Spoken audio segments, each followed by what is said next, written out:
Mark chapter 8. In those days, when there was a very great multitude, and they had nothing to eat, Jesus called his disciples to himself and said to them, I have compassion on the multitude, because they have stayed with me now 3 days and have nothing to eat. If I send them away fasting to their home, they will faint on the way, for some of them have come a long way. His disciples answered him, From where could one satisfy these people with bread here in a deserted place? He asked them, How many loaves do you have? They said, 7.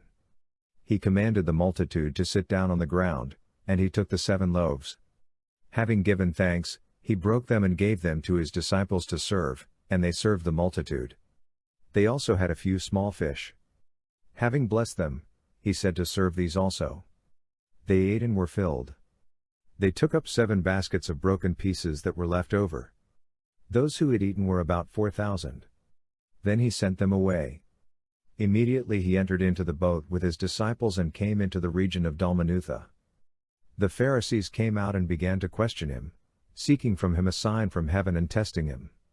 He sighed deeply in his spirit and said, Why does this generation seek a sign?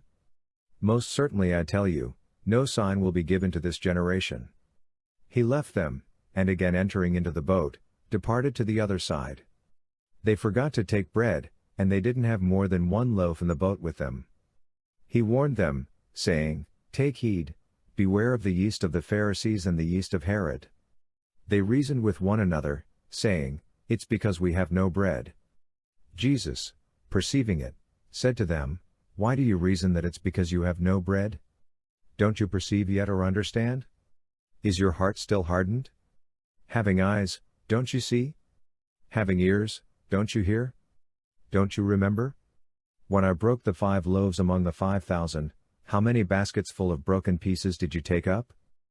They told him, 12. When the 7 loaves fed the 4,000, how many baskets full of broken pieces did you take up? They told him, 7.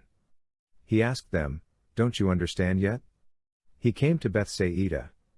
They brought a blind man to him and begged him to touch him. He took hold of the blind man by the hand, and brought him out of the village.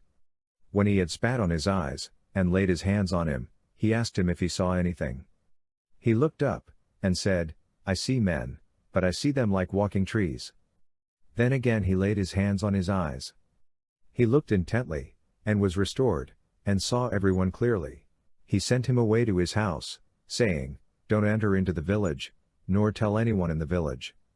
Jesus went out, with his disciples, into the villages of Caesarea Philippi.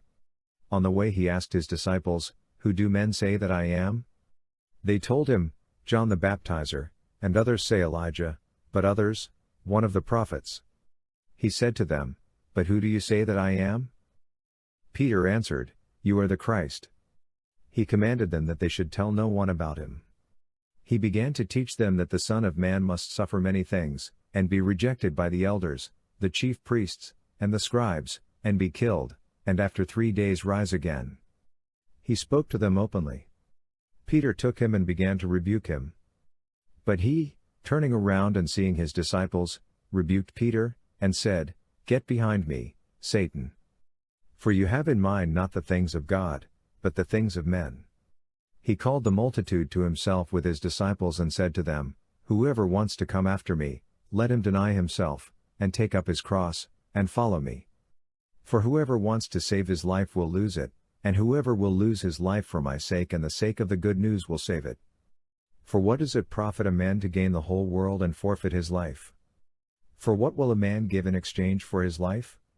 For whoever will be ashamed of me and of my words in this adulterous and sinful generation, the Son of Man also will be ashamed of him when he comes in his Father's glory with the holy angels.